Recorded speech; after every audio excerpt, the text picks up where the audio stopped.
Arrêtez de dire que vous gagnez 20 € de l'heure. C'est faux. Si c'était vrai, vous pourriez rester au lit et l'argent tomberait quand même. La vérité est brutale. Vous n'êtes pas payé pour votre temps. Vous êtes payé pour la valeur que vous apportez au marché pendant ce temps. Si vous voulez gagner 10 fois plus, vous ne pouvez pas travailler 10 fois plus d'heures. C'est physiquement impossible. Vous devez devenir 10 fois plus précieux.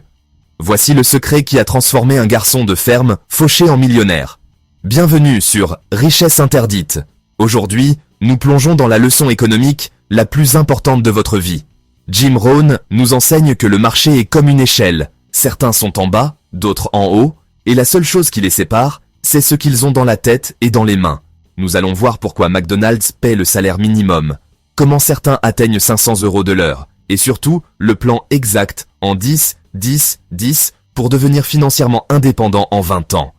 Si vous en avez assez de vendre votre vie pour des miettes, cette vidéo est votre point de bascule. Avant de découvrir comment multiplier votre valeur par 10, faites votre premier investissement aujourd'hui. Abonnez-vous et activez la cloche. C'est gratuit et c'est le premier pas pour sortir des 97% qui ne changent jamais rien. Le premier domaine est le développement personnel. Pour illustrer ce concept, Monsieur Choaf, mon mentor, a débuté par parler de l'argent. Bien sûr, l'argent n'est pas le seul prisme à travers lequel on peut aborder le développement personnel, mais c'est ainsi qu'il a entamé la discussion. Alors permettez-moi de partager avec vous ces réflexions de l'époque. La meilleure leçon économique que je puisse vous donner est très simple. Nous sommes rémunérés pour apporter de la valeur au marché. C'est aussi clair que cela. Nous sommes rémunérés pour apporter de la valeur au marché. Il faut du temps pour créer de la valeur. Cependant, nous ne sommes pas payés pour le temps. Supprimons donc cela de l'équation. Les gens disent souvent à tort « Je gagne environ 20 $ de l'heure ». Ce n'est pas le cas. Sinon, vous pourriez rester chez vous et l'argent vous serait envoyé. Nous ne sommes pas rémunérés pour notre temps. Nous sommes rémunérés pour la valeur que nous apportons. Puisque cela est avéré, voici une question essentielle. Est-il possible de doubler la valeur apportée et de doubler sa rémunération? La réponse est affirmative. Peut-on tripler sa valeur et son salaire? Encore une fois, oui. 5 fois, 10 fois? Absolument. Les États-Unis offrent une échelle sans limite, allant disons de 5 $ de l'heure à des millions par an. C'est une échelle incroyable. C'est pourquoi tant de personnes aspirent à y vivre. Prenez-en note. On ne voit pas les gens affluer vers le Vietnam ou rêver depuis des décennies de s'installer en Pologne. Non. Tout le monde veut vivre aux États-Unis, car c'est le lieu où le vent de l'opportunité économique souffle le plus fort. C'est un pays sans équivalent depuis 6500 ans. Il suffit de comprendre cela et d'en profiter. Alors, posons-nous une question. Pourquoi le marché rémunère-t-il certains seulement 5 $ de l'heure? C'est parce qu'ils n'apportent pas beaucoup de valeur au marché. Cela ne veut pas dire qu'ils n'ont pas de valeur intrinsèque en tant que personne. Ils peuvent être précieux pour leur famille, leur église, ni avoir une grande valeur aux yeux de Dieu. Mais sur le marché, si vous n'apportez pas beaucoup de valeur, votre rémunération sera modeste. Certains pourraient arguer que cela ne devrait pas être ainsi, mais alors, créez votre propre pays. Celui-ci existe depuis plus de 200 ans, et c'est le meilleur système que nous ayons trouvé. Mais voici la clé. Il n'est pas obligatoire d'y rester. L'an dernier, un vif débat au Congrès portait sur la nécessité d'augmenter le salaire minimum à 6 $ de l'heure. Pas besoin de nouvelles lois, 6 $ sont déjà présents sur l'échelle. Si vous montrez une bonne attitude, si vous sifflez en travaillant, McDonald's pourrait bien vous payer 6 $ pour sortir les poubelles. Pas besoin de loi. Soyez juste positif et apprenez à siffler en progressant. Pourquoi certaines personnes sont-elles payées 50 $ de l'heure? Manifestement, elles doivent apporter 10 fois plus de valeur. Est-il possible d'avoir une telle valeur et d'être payé 50 $ de l'heure? Oui, c'est le principe des États-Unis. Pourquoi certains sont-ils payés 500 $ de l'heure? Ils doivent avoir une valeur exceptionnelle pour le marché. Le marché rémunère-t-il quelqu'un 80 millions de $ pour un an de travail? Absolument, si cette personne aide une entreprise à gagner 1 milliard de $. C'est cela qui rend l'Amérique passionnante. C'est pourquoi cette échelle financière est fascinante. Tout cela est possible, quel que soit votre point de départ. Que vous soyez un étudiant ou un débutant sur le marché du travail. Monsieur Choaf m'a donné l'indice qui m'a permis de gravir les échelons aussi haut que je le souhaitais. Nous parlons ici principalement d'économie. Il existe bien d'autres façons de devenir utile à sa famille, à ses amis, à sa communauté, à son équipe, n'est-ce pas? Une valeur pour l'effort d'équipe, une valeur pour le concert. Mais voici ce qu'il m'a dit. Pour gravir cette échelle économique, tout ce que vous avez à faire, c'est de travailler plus dur sur vous-même que sur votre travail. Une fois que j'ai entendu cela, j'ai compris. J'avais continué à espérer que tout le reste changerait autour de moi. J'ai découvert que si je travaillais sur moi-même, sur mes compétences, sur ma langue, si je devenais meilleur que je ne l'étais chaque année, si j'augmentais mes compétences, ma langue et mon vocabulaire, je deviendrais attractif sur le marché. Il n'y a pas si longtemps, une entreprise m'a appelé et m'a dit « Monsieur Ron, nous nous développons à l'échelle internationale. Nous aimerions avoir un peu de votre expertise pour nous aider. Pourriez-vous nous consacrer un peu de votre temps? Nous ajoutons quelques millions à votre fortune. » J'ai dit « D'accord. » Plus tard, je me suis dit « N'est-ce pas intéressant qu'il m'appelle ?» Puis je me suis dit « Bien sûr qu'il m'appellerait. Qui d'autre appellerait-il? Je peux faire le travail. » Il contraste, pour moi, garçon de ferme de l'Idaho, élevé dans l'obscurité, avec des parents aux moyens modestes, fauché à 25 ans. Comment se fait-il que je reçoive un appel téléphonique et que quelqu'un m'offre beaucoup d'argent pour l'aider à se développer dans le monde entier? La réponse est simple. Il s'est manifestement passé quelque chose entre l'âge de 25 ans et le moment où j'en suis arrivé là. Et je peux vous dire où tout a commencé. Grâce à mon professeur, Monsieur Shoaf, qui m'a dit « Nous n'avons pas besoin de changer ce qui se passe là-bas. C'est le vent qui souffle. Tout ce que nous avons à faire, c'est de changer ce qui se passe ici. » Il y a plusieurs façons d'y parvenir dans le cadre du développement personnel. Et je vais vous les présenter. Voici la première. Nous devons apprendre de notre expérience personnelle. C'est très simple. Apprenez en tombant. Apprenez de ce qui vous arrive. Jetez un coup d'œil sur les derniers mois. Avez-vous commis des erreurs? Comment pourriez-vous les corriger à l'avenir? Faites le bilan de l'année écoulée. Avez-vous bien fait ou mal fait les choses? Corrigeons cela pour l'année prochaine. Tirez les leçons de votre expérience personnelle. Lorsque je l'ai rencontré pour la première fois, Monsieur Shoaf m'a demandé « Monsieur Ron, comment allez-vous? Cela fait maintenant 6 ans que vous êtes sur le terrain. » Et j'ai répondu « Je ne vais pas très bien. » Il m'a dit « Je vous suggère de ne plus faire ça. » Quelle analyse simple et rapide de ma situation.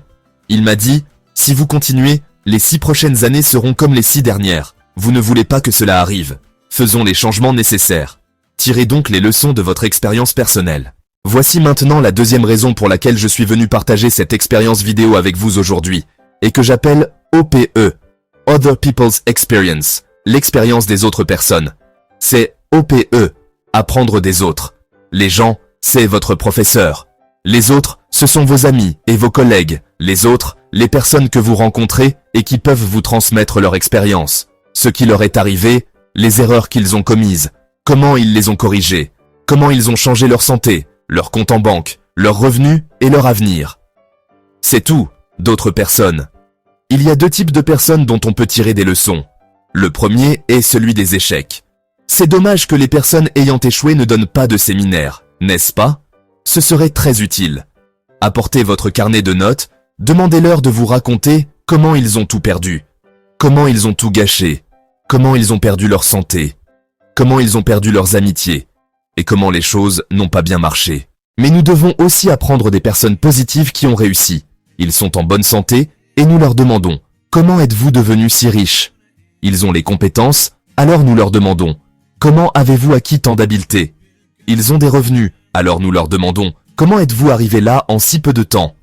Voici donc ce qui est important dans le développement personnel, apprendre des autres.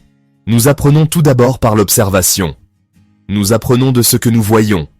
Nous observons les gens qui réussissent. Dans ce qu'ils font, dans le sport, nous observons leur discipline. Dans les affaires, nous observons leur méthode. L'observation, c'est observer ce que nous pouvons voir. La raison pour laquelle j'ai créé cette vidéo est de traduire pour vous les expériences de quelqu'un. Deuxièmement, nous apprenons par l'écoute. J'ai enregistré certaines de mes conférences de sorte que vous puissiez les emporter avec vous et apprendre en écoutant. Transformez votre voiture en salle de classe mobile et écoutez Plus riche de Babylone, de George Clason, un livre qui m'a aidé à devenir financièrement indépendant à l'âge de 31 ans. Je reviendrai sur ce livre lorsque j'aborderai le sujet de l'indépendance financière. Aujourd'hui, j'ai commencé à lire des livres, à suivre des cours et à m'entourer de personnes ayant des choses constructives à dire. J'ai aussi commencé à tenir un journal. Les journaux sont une part importante de ma bibliothèque. Et si vous voyez ma bibliothèque et mes journaux, vous diriez « Voici la bibliothèque et les journaux d'un étudiant très sérieux ». Il n'est pas étonnant que Monsieur Ron soit invité à donner des conférences et à partager ses expériences dans le monde entier. Je souhaite qu'il en soit de même pour vous. que vous puissiez vous référer plus tard à la valeur capturée, que vous puissiez y revenir, l'examiner et la laisser devenir précieuse pour vous. Voici donc mon premier sujet, le développement personnel. Travaillez plus dur sur vous-même que sur votre travail. Développez les compétences, apprenez les leçons, suivez les cours et absorbez tout ce qu'on vous enseigne aujourd'hui. Plus tard, bien sûr, vous pourrez faire le tri, discernant ce qui est utile pour vous et comment l'affiner pour votre entreprise, votre vie et votre avenir. Mais l'essentiel est d'acquérir cette connaissance et d'amorcer ce processus de changement et de développement personnel.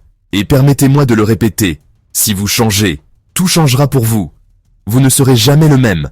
Vous continuerez de grandir et en regardant en arrière quelques mois ou quelques années plus tard, vous serez stupéfait des progrès que vous aurez réalisés, que ce soit économiquement, dans vos relations avec votre famille, vos amis, et que ce que vous soyez dans le sport, l'économie ou autre.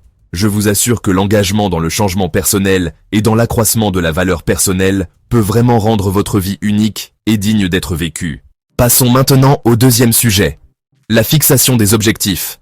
Monsieur Schoaf m'a donné des conseils qui ont à jamais changé ma vie, et je veux les partager avec vous. Parlons de fixer des objectifs, et je souhaite également le lier au développement personnel. Vous verrez comment au fur et à mesure de mon exposé. Pour fixer des objectifs, nous devons envisager l'avenir. 4 éléments relatifs à l'attitude doivent être pris en compte. Le premier concerne votre relation avec le passé. Le meilleur conseil que je puisse vous donner à ce sujet est de considérer le passé comme une école. Laissez-le vous instruire sur vos erreurs, sur ce qui n'a pas bien fonctionné. Ne vous servez pas du passé comme d'un fardeau, ni comme d'une arme pour vous flageller à cause des pertes, des échecs et des erreurs du passé. Mais laissez le passé être une école, peut-être difficile.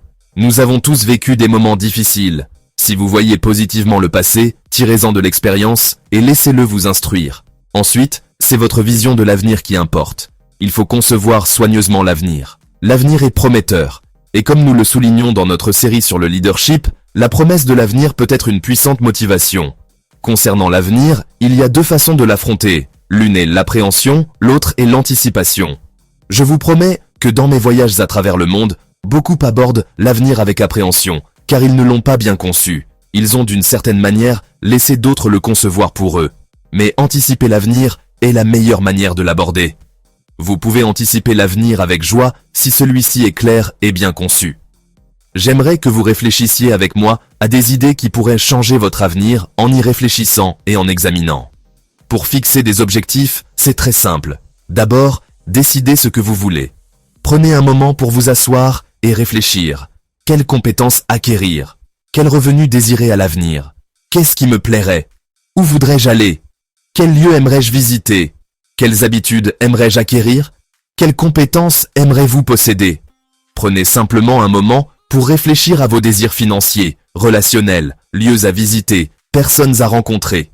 Prenez juste un moment. Ensuite, après avoir réfléchi à vos désirs pour l'avenir, je vous suggère de les énumérer. Notez tout. C'est un processus très simple.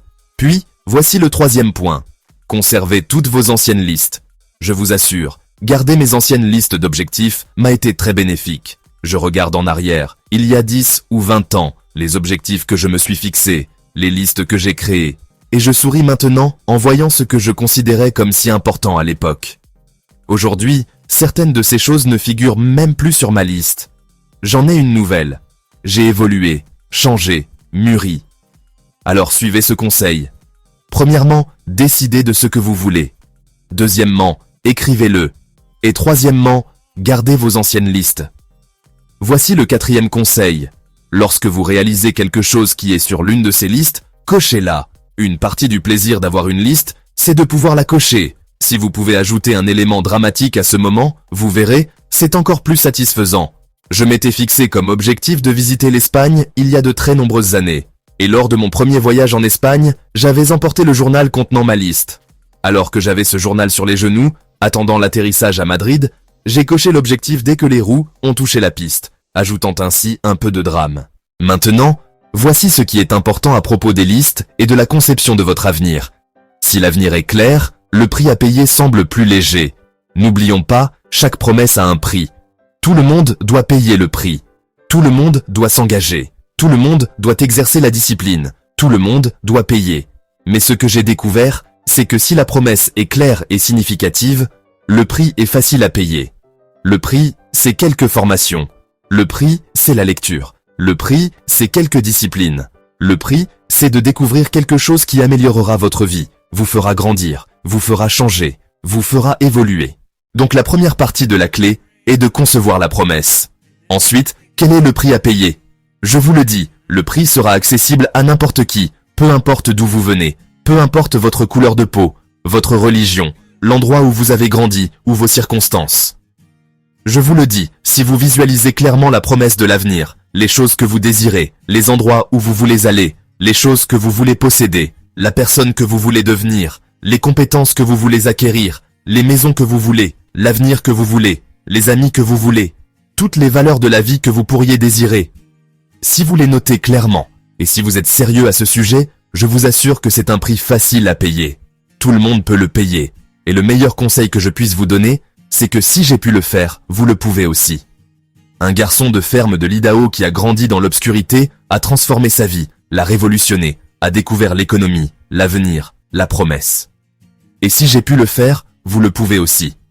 Alors, commencez à définir vos objectifs et voyez si vous ne pouvez pas vous enthousiasmer davantage pour les choses que vous voulez accomplir à l'avenir. Passons maintenant à mon troisième sujet, l'indépendance financière. Avant de parler de l'indépendance financière, permettez-moi d'aborder un autre point. L'une des raisons principales pour se fixer des objectifs, c'est ce qu'ils nous apportent une fois atteints. Mon professeur m'a conseillé, quand j'ai commencé à travailler à l'âge de 25 ans, « Jim, pourquoi ne te fixes-tu pas pour objectif de devenir millionnaire ?» Ça sonnait bien. Assez zéro pour impressionner ton comptable.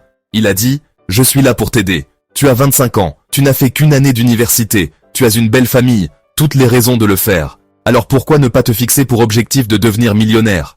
Et il a dit, « Voilà pourquoi, ce n'est pas pour l'argent. » Je pensais qu'il n'avait pas besoin de m'expliquer pourquoi c'était bien d'avoir $1 million. Il a dit, « Non, tu vas le rater. » Il a dit, « Voilà pourquoi, pour ce que cela t'apportera de le devenir. » Je vous le dis, cette phrase a changé ma vie. Fixez-vous des objectifs qui vont vous transformer en les atteignant. Il a dit, « Une fois qu'on est millionnaire, ce qui compte, ce n'est pas l'argent. » Je trouvais cet enseignement un peu étrange. Il a dit, « Honnêtement, ce n'est pas important. » Il a dit, « Tu pourrais simplement donner l'argent. » J'ai fait mieux que ça. J'ai tout perdu à 31 ans. J'étais millionnaire à 33 ans. J'étais ruiné. Je vous raconterai cette histoire plus tard. Mais quand j'ai perdu tout mon argent, devinez quoi? Monsieur Choaf avait raison. Ce qui avait de la valeur, ce n'était pas l'argent. C'était ce que j'étais devenu pour gagner cet argent. Les compétences que j'avais acquises, la connaissance du marché que j'avais, les valeurs que j'avais développées. Elles avaient plus de valeur que l'argent. Il est crucial de se rappeler que ce n'est pas ce que vous obtenez qui vous confère de la valeur, mais ce que vous devenez. Il s'agit donc de se fixer des objectifs qui vous mènent à devenir une meilleure personne. Ne les fixez pas trop bas, au point de ne pas avoir besoin de vous développer, de lire, d'expérimenter, de vous libérer et de vous surpasser. Ne les fixez pas trop bas. De plus, ne vous trahissez pas. Ne choisissez pas quelque chose qui va vous faire perdre votre vertu ou vos valeurs, ou qui va vous faire abandonner vos principes. Un juste milieu doit être trouvé.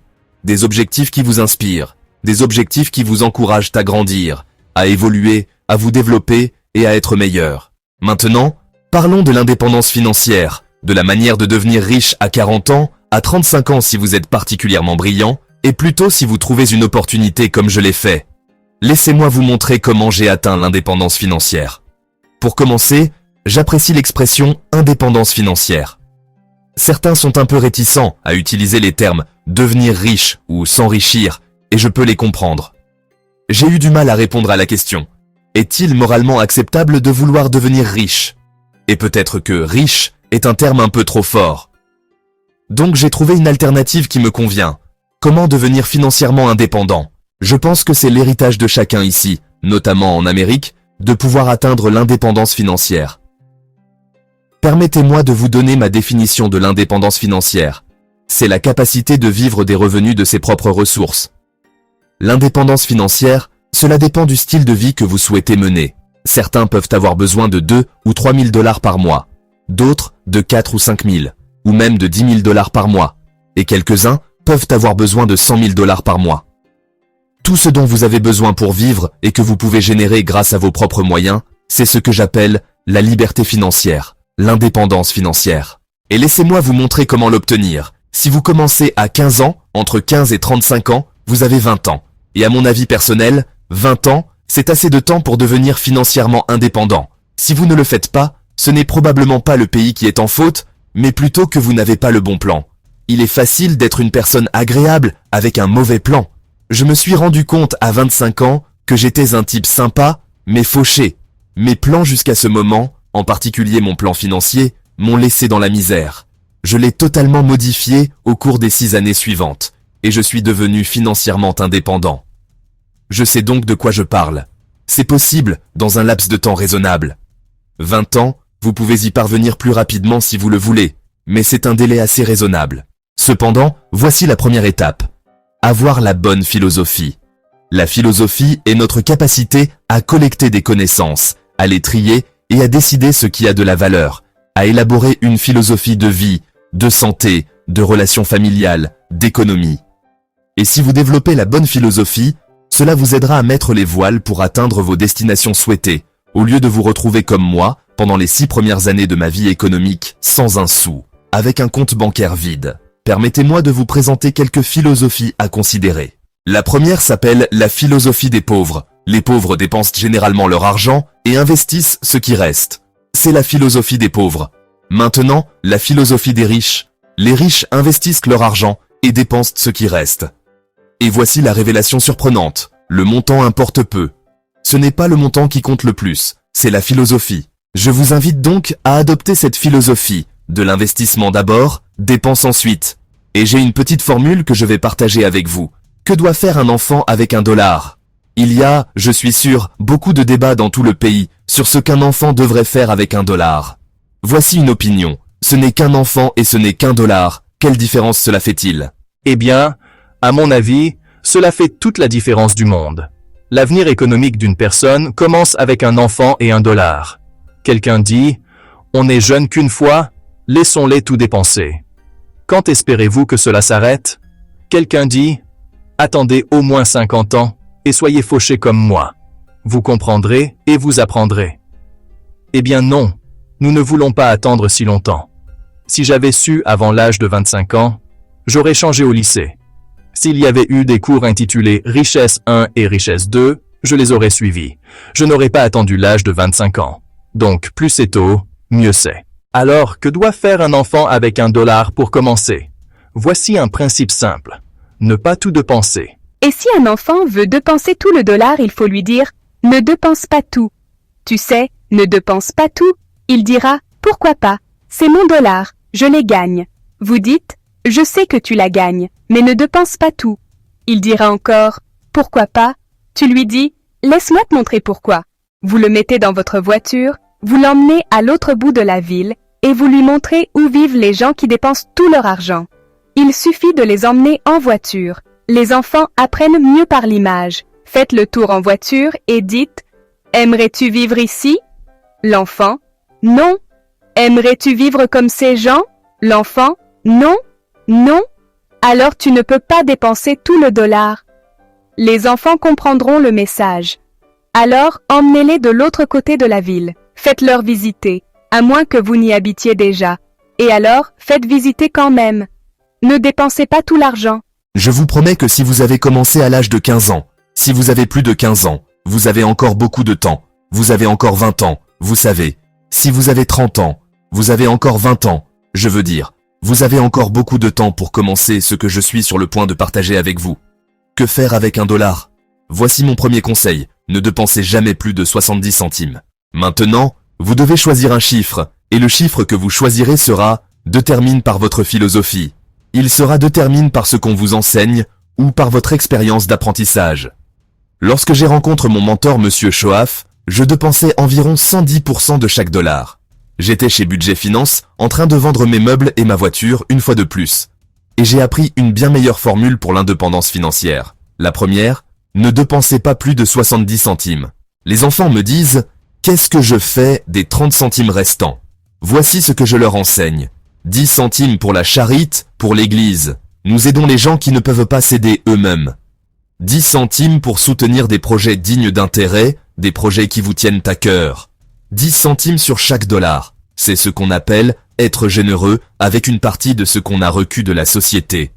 À mon avis, rien n'enseigne mieux le caractère que la générosité. Aucun cours, aucun professeur, aucun livre ne nous enseigne mieux le caractère que la générosité. Et le meilleur moment pour commencer est lorsque les montants sont petits. Je sais que si les enfants apprennent bien ces leçons, ils donneront 1 centime sur $1 pour aider les personnes qui ne peuvent pas s'aider elles-mêmes ou pour soutenir des projets méritoires. Si vous appartenez à une église, on vous enseigne à donner la dîme, c'est très important. Mais lorsque les montants augmentent, c'est parfois un peu plus difficile. Vous savez, donner 100 000 sur 1 million.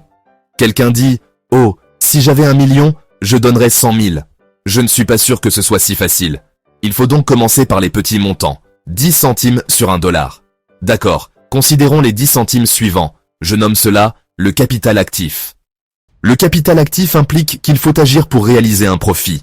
Le capital actif, réservez une partie de vos revenus pour le capital actif. Les salaires, c'est bien, mais je vous le dis, les salaires permettent de vivre, mais les profits vous permettent d'accumuler de la richesse. Alors mettez de côté une portion de vos revenus en tant que capital, ce qu'on appelle capital actif. Vous pouvez envisager tous les projets possibles et imaginables. Je projette d'écrire un nouveau livre. Je pense qu'il est destiné aux enfants. Je pense que le titre sera « Sans surprise, faut-il faire payer des impôts aux enfants ?» C'est un titre intrigant. En Californie, les enfants paient des impôts. Quand un enfant entre dans un magasin 7-Eleven et achète quelque chose qui coûte $1, le propriétaire lui dit « Donne-moi 7 centimes de plus ». Et l'enfant demande « Mais pourquoi ces 7 centimes ?» Le propriétaire répond « C'est pour la taxe ». L'enfant rétorque « Mais j'ai 8 ans ». Le propriétaire dit « Félicitations, tu es mon plus jeune contribuable. Donne-moi l'argent ». Donc en Californie où je réside, les enfants paient des impôts. La grande question est de savoir s'ils devraient le faire. Mon livre apportera une réponse à cette question. Bien sûr, les enfants doivent payer des impôts. Rien n'est gratuit. Si vous voulez pédaler sur le trottoir plutôt que dans la boue, vous devez payer pour cet avantage. Rien n'est gratuit. Nous devons tous contribuer. Ainsi, 10 centimes de votre salaire, de l'argent que vous gagnez, sont réservés pour le capital. Un capital qui vous permet de faire de votre mieux pour réaliser des profits. Et dans mon livre, il y aura toutes sortes de manières pour les enfants de gagner de l'argent. Construire 2 vélos, un pour rouler, l'autre pour louer. Vous savez, cela ne prend pas longtemps pour démarrer une entreprise qui commencera à réaliser des profits. Vous devez donc retenir ceci. Si vous prenez des notes, les profits sont plus bénéfiques que les salaires. Pour commencer, on ne peut généralement pas commencer à percevoir un salaire avant d'avoir 15 ou 16 ans, mais on peut réaliser des profits bien avant de pouvoir commencer à percevoir un salaire. Les profits sont alors, ils peuvent doubler, tripler, quadrupler. Il n'y a pas de limite. C'est incroyable la rapidité à laquelle les profits peuvent s'accumuler. Les profits sont donc plus avantageux que les salaires. Les salaires permettent de gagner sa vie, mais les profits permettent d'accumuler de la richesse. Les 10 centimes finaux sont d'une importance cruciale. Je les appelle le capital passif. C'est le capital que vous permettez à quelqu'un d'autre d'utiliser. Une institution financière, des actions, des obligations, des fonds communs de placement, etc. Laissez quelqu'un d'autre le gérer. Vous fournissez l'argent, il l'utilise pour réaliser des profits, mais il vous rémunère pour son utilisation, ce qu'on appelle l'intérêt. L'une des choses qui vous conduiront rapidement vers l'indépendance financière s'appelle l'intérêt composé. Voici comment vous les accumulez. Vous laissez quelqu'un d'autre utiliser une partie de votre argent, de vos ressources. Ils en tirent profit, ils vous versent des intérêts. Et ce capital passif, je vous le dis, sur une durée prolongée, si vous cultivez ce petit plan de 10-10-10, surtout à partir de l'âge de 15 ans, je vous assure qu'à l'âge de 35 ans, vous serez financièrement indépendant. Vous aurez la capacité de vivre des revenus générés par vos propres ressources. Encore un point sur le capital passif. Une philosophie biblique existe, et bien que je sois un amateur de la Bible, cette philosophie enseigne que l'emprunteur est le serviteur du prêteur. Si vous aspirez à une position de pouvoir en vieillissant, une fois mature, ou peut-être propriétaire de votre entreprise, si les choses se sont bien déroulées pour vous, pour l'avenir, vous voudrez toujours être dans une position de pouvoir, celle du prêteur, du détenteur du pouvoir. Si les enfants apprennent assez tôt et qu'on leur demande ce qu'ils aimeraient mal faire plus tard, je suis convaincu qu'une fois qu'ils auront compris, ils vous diront « Eh bien, une des choses que je veux faire, c'est être l'un de ses prêteurs. C'est la position de pouvoir. Pas celui qui dépense. Vous serez plein toute votre vie si vous devenez un dépensier. Vous devez devenir un prêteur. Je crois que la formulation suivante est la suivante. 10 cents sur chaque dollar, laissez quelqu'un d'autre l'utiliser. Soyez le prêteur, une position de force. Ensuite, cherchez à faire des bénéfices. Ne pourrions-nous pas enseigner à nos enfants comment prendre $1, explorer le quartier, trouver un chariot cassé, l'acheter pour $1, le ramener à la maison, le nettoyer, le poncer jusqu'à ce qu'il soit propre, le peindre en rouge jusqu'à ce qu'il brille, ajuster les roues jusqu'à ce qu'elles soient droites, et le ramener dans le quartier pour le vendre $5? Tout le monde peut faire cela. L'enfant mérite-t-il $4 de bénéfice? La réponse est oui. La société bénéficie désormais d'un chariot réparé. C'est cela l'Amérique. Trouver quelque chose, le transformer, l'améliorer et en tirer profit. Utiliser une partie de ses ressources pour aider ceux qui ne peuvent pas s'aider eux-mêmes. Laissez quelqu'un d'autre l'utiliser pour réaliser des profits. Certains projets nécessitent plus de capital qu'une personne n'en possède, mais laissez cette personne vous payer pour l'utiliser. L'Amérique suit cette philosophie depuis de nombreuses années, contrairement au communisme qui enseigne que le capital appartient à l'État et non au peuple. Nous avons soutenu que le capital doit être entre les mains du peuple et non de l'État. Et il s'avère que nous avions raison. Le capital est entre les mains des enfants, des individus et des entreprises naissantes et croissantes. C'est l'espoir de notre avenir.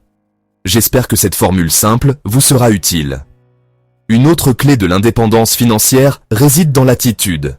L'attitude est primordiale. Je disais souvent, je déteste payer mes factures. Mon mentor m'a fait voir les choses autrement et il m'a dit, ce que vous n'aimez pas, monsieur Ron, c'est de dépenser $100 et de réduire votre passif tout en augmentant votre actif. J'ai compris que tout est une question de perspective. Qu'il n'aimerait pas payer ses factures, réduire son passif et augmenter son actif. C'est l'attitude à adopter. J'ai également adopté cette attitude concernant les impôts. Monsieur Schoaf m'a fait comprendre que les impôts sont le moyen de nourrir la poule aux œufs d'or. Nous devons tous contribuer, même si certains pensent que la poule mange trop. Cela peut être vrai, mais nous avons tous tendance à l'excès, et nous devons tous faire des ajustements. Mieux vaut une poule un peu trop grasse qu'aucune poule du tout. J'en suis donc venu à accepter de payer mes impôts de bonne grâce. Je crois que les impôts sont actuellement trop élevés, et je milite pour leur réduction pour le bien de notre avenir économique. Néanmoins, je suis satisfait de contribuer, car cela permet au système de fonctionner. Nous devons tous apporter notre contribution. Maintenant, je souhaite que ces 3 sujets revêtent de l'importance pour vous. Je veux qu'ils aient du sens pour vous. Je désire que vous atteigniez un jour l'indépendance financière. Je veux que votre développement personnel vous permette de vous sentir bien dans votre peau. Si j'avais la chance de vous rencontrer un jour, j'aimerais que vous me montriez la liste des objectifs que vous avez établis, comme l'illustration ici, quelque chose que j'ai déjà réalisé. Voici les livres que je lis actuellement. Voici ce qui est en train de se passer. Je développe mes compétences. Je suis meilleur cette année que l'année précédente. J'ai plus de confiance en moi. Mes compétences s'améliorent. C'est ce que je désire pour vous. Et c'est pour cela que j'ai pris le temps de venir partager ce message vidéo avec vous. J'organise des séminaires dans le monde entier. Mais ceci est une manière de vous atteindre au cas où vous ne pourriez pas assister à mes séminaires, ou que je sois peut-être, que cette vidéo vous touchera et influencera votre vie. Et ce que j'aimerais, c'est en entendre parler par la suite. Une lettre, un appel téléphonique, ou peut-être la chance de vous rencontrer en personne. Et maintenant, je voudrais vous laisser avec ces 4 questions, appelées « questions à méditer ». Ces questions ont été précieuses pour moi, et je veux qu'elles le soient pour vous. Voici la première. Pourquoi? On se demande tous, pourquoi nous devrions travailler si dur? Pourquoi suivre autant de cours? Pourquoi aller à l'école pendant tant d'années? Pourquoi prendre des notes? Pourquoi lire les livres? Pourquoi travailler si dur? Pourquoi s'imposer les exercices et les disciplines? Pourquoi? Bonne question. La meilleure réponse à pourquoi, je pense, est la deuxième question. Pourquoi pas? Voyez combien de livres vous pouvez lire. Combien de cours vous pouvez suivre. Combien de compétences vous pouvez acquérir. Pourquoi ne pas voir la valeur que vous pourriez apporter au marché, à vos amis et à votre famille? Pourquoi ne pas voir ce que vous pouvez faire de vous-même? Pourquoi ne pas voir jusqu'où vous pouvez aller? Combien vous pouvez gagner? Combien vous pouvez partager? Pourquoi ne pas le faire? C'est l'héritage que nous avons tous, particulièrement en Amérique, de voir ce que nous pouvons faire de notre vie maintenant que nous avons cette opportunité extraordinaire. Ma troisième question, j'aimerais vous la poser en personne, mais comme je ne peux pas le faire directement, je veux vous la poser à tous, mais je veux que vous la preniez personnellement. Et ma troisième question est, pourquoi pas vous? Pourquoi pas vous à avoir une bonne estime de vous-même? Pourquoi ne pas commencer à changer et à vous fixer des objectifs? Pourquoi ne pas commencer à progresser vers l'indépendance financière? Si je peux le faire, vous pouvez le faire. J'aimerais avoir ici aujourd'hui beaucoup plus de témoignages que le mien. Un flot ininterrompu de personnes venant vous raconter leur histoire. Quelqu'un qui a commencé avec rien et qui dirige maintenant une grande entreprise. Une mère qui vivait de l'aide sociale et qui possède maintenant sa propre entreprise. En plus de mon histoire, j'aimerais en avoir beaucoup d'autres. Et si tous ces gens racontaient à leur histoire, devinez comment ils la concluraient. Ils diraient, probablement, tout comme moi. Pourquoi pas vous? Si nous pouvons le faire, vous pouvez le faire. Si nous pouvons lire, vous pouvez lire. Si nous pouvons changer, vous pouvez changer. Si nous pouvons comprendre, vous pouvez comprendre. Si nous pouvons renverser la situation, vous pouvez la renverser. Il n'y a rien que vous ne puissiez accomplir. Et ce que disent de ces témoignages, c'est « Pourquoi je tiens à vous le dire personnellement ?» Pourquoi pas vous? Vous avez l'intelligence, l'endurance, la vitalité, l'intérêt, la vie devant vous, l'avenir. Vous pouvez le faire. Si quelqu'un peut le faire, vous pouvez le faire. Si l'un d'entre nous peut le faire, nous pouvons tous le faire. Et maintenant, voici ma dernière question. Pourquoi pas maintenant? C'est le bon moment. Alors que nous nous apprêtons à dire adieu au XXe siècle et à accueillir le XXIe siècle, c'est le moment idéal pour établir des objectifs, pour travailler sur soi et sur ses compétences. C'est le bon moment pour reprendre en main sa vie. Quel moment propice pour commencer ce processus de développement personnel, de croissance, de transformation, d'élaboration d'un plan solide pour vos finances, pour votre vie, pour votre avenir. Pourquoi pas maintenant? J'espère avoir la chance de vous rencontrer un jour et de partager avec vous les expériences, les réactions, les réponses que vous avez pu avoir suite à mon message. Et jusqu'à ce que j'ai l'opportunité de vous voir de ce côté du monde ou de l'autre, dans une école, un séminaire, ou peut-être qu'un jour je viendrai intervenir pour une entreprise où vous travaillez, je nourris l'espoir de vous rencontrer. D'ici là, je vous souhaite tout le meilleur. Je désire que tout ce que j'ai pu acquérir vous revienne, et plus encore, que Dieu vous bénisse. Au revoir. Pour conclure, retenez ceci. Votre compte en banque n'est qu'un thermomètre qui mesure votre développement personnel. Si vous n'aimez pas la température, ne cassez pas le thermomètre, changez le climat de votre esprit. L'indépendance financière n'est pas un coup de chance, c'est une formule.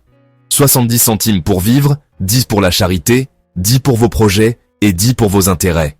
Devenez un prêteur, pas un serviteur. Commencez aujourd'hui, même avec un seul dollar.